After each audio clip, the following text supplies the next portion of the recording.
homeschooling high school. Yes, you can do it. No matter what anyone else tells you, homeschooling high school is a lot easier than you think. You just need some guidelines to help you with it. So in the state of Ohio, there are no homeschooling guidelines for high school. The paper that you sign off that you're going to do for the school year is for age 6 to 18. So that doesn't give you a lot of idea of what you should do in high school. So I'm going to give you some hints of what that might mean. If you know your child is going to go to college, you can follow what the Ohio public school system recommends for college prep.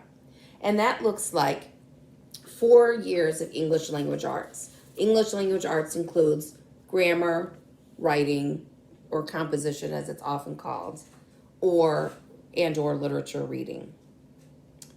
Health, you want about half a year of that, or you can consider a whole year if you only do it 1 day a week. Math, they recommend 4 years, and if you're going to go to college, you must get through Algebra 2. Phys Ed can be half of a unit or half of a year, and that can include any sports your child is in. Science would be 3 units or 3 years, and they recommend for college prep would be a physical science, a life science, and an advanced study of some sort. The advanced study might include chemistry, physics, or any other type of physical science. You can go as a dive deep into a subject, as example would be advanced biology or another type of life science, or you can go specifically into one such as astronomy, maybe physical geology, any other earth or space science that you'd like to do in there.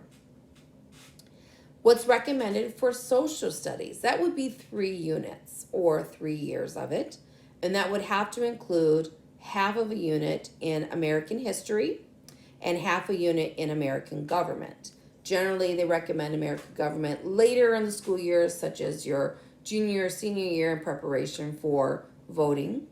And it's also a great way to get your child involved in what's going on in their community. And then they recommend electives. What's an elective? An elective would be anything outside of the ones we've already talked about. And for college prep, they recommend at least 5 units of them. And it could be one or a combination of any of these. It can be a foreign language, fine arts, business, career tech education, family and consumer science, technology, agricultural education, or any other core subject not already required. So you can do a dive deep into one of the other subjects. So for example, my daughter did a culinary education for one of her electives. They also recommend that you do an economics and financial literacy to help your child become an adult with what goes on in their financial life.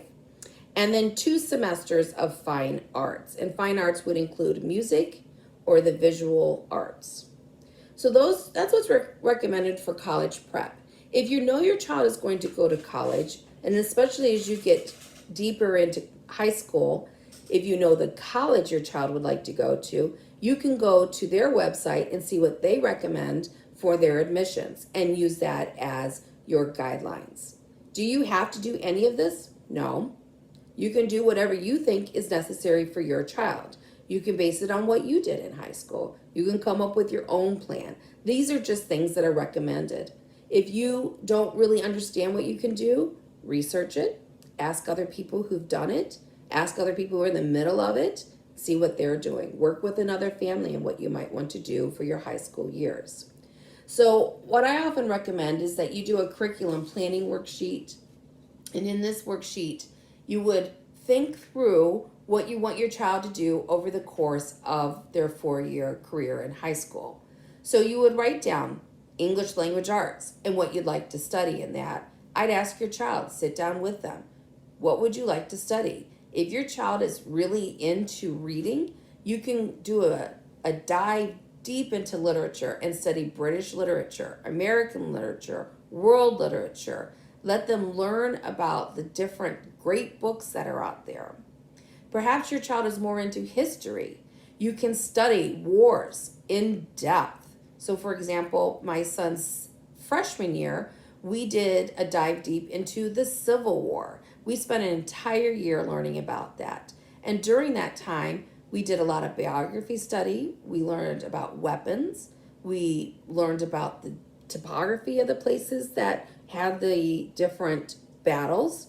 So there's a way to be able to cover things in depth that's with your child's interest levels. But I suggest you just set up a grid on a piece of paper that would have on it the different subjects, different years, and what you're going to study in each of those. Do you have to hold to that? No. You can stray from that. You can make changes as you go along. You can decide, hey, we're not really into science as much as we thought we might be. Or, you know what, you do want to be a vet, so we have to go deep into science so that you're ready for it. And you need to do a lab science with that. If your child is more of an artist, what are you going to study with that? Can you find a way to include art or music in your history and science studies? There are ways of doing that. It just requires some research on your part.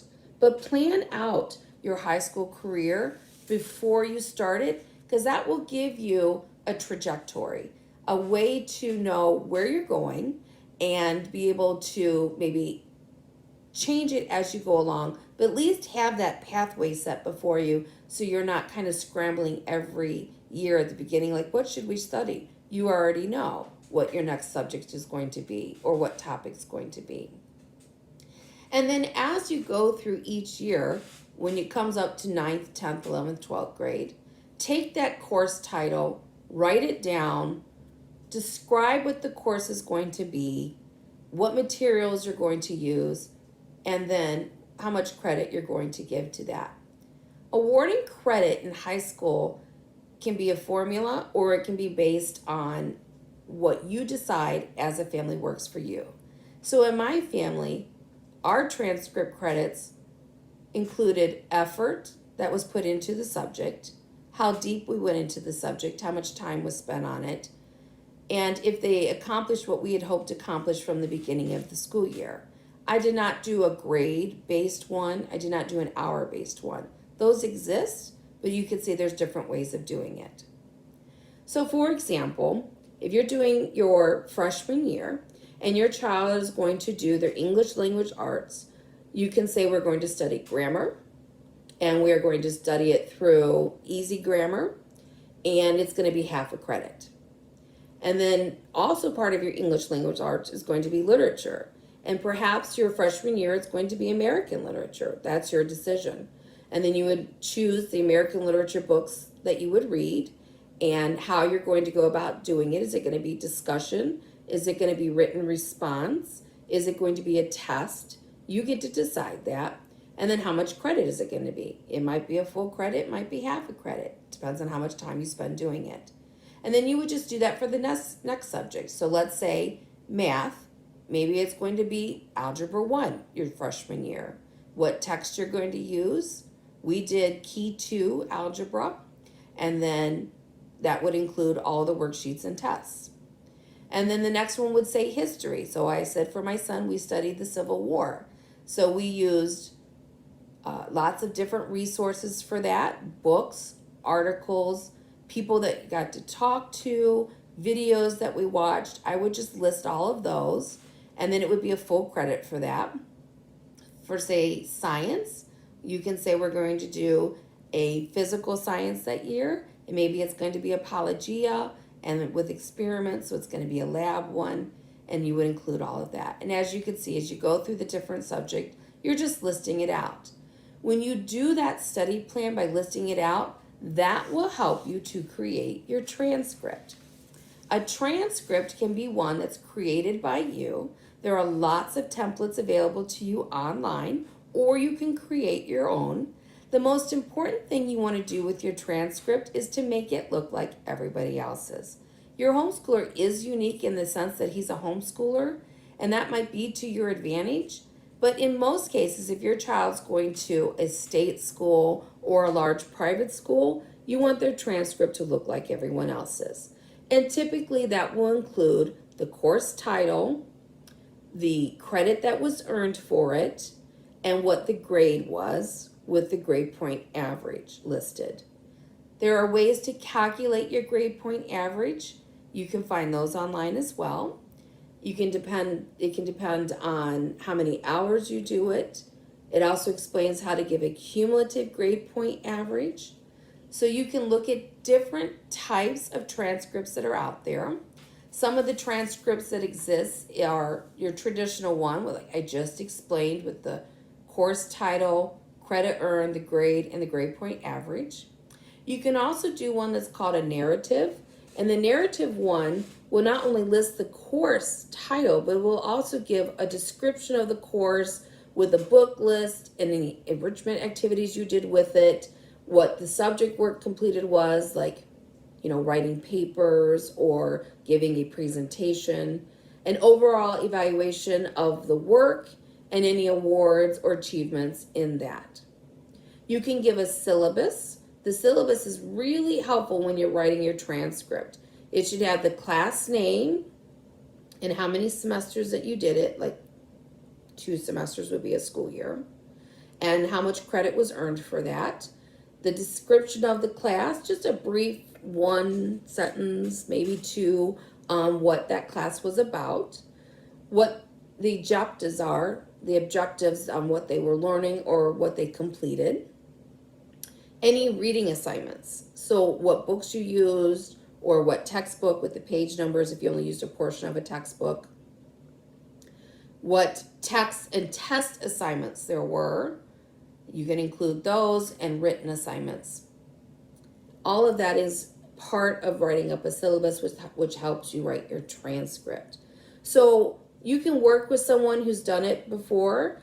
There are transcript services out there. But it's important that your transcript for your student makes your child stand out. And as anyone's looking at it, they can say, hey, I know this child's really interested in history because they have all these history credits, or this child's really interested in the sciences. Or in the case of my daughter, she had the culinary education every year, and she was very heavy in the arts. So that all kind of explained who she was. If you weren't talking to that student, they could look at it from the transcript and pique their interest in your child. So those are just some ideas about how to very generally go through high school. I would recommend that you talk to someone who's been there, done that you reach out to someone to help you start your transcript, because once you kind of learn how to do it, you can do it on your own. And a transcript issued by a homeschool family is just as valid as anyone else's.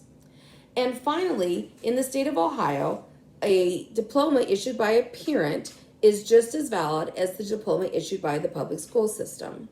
You would like to keep your final letter that you receive from the school for excusal of compulsory education at the public school. And alongside that, you can issue a diploma. You can make one yourself on your computer.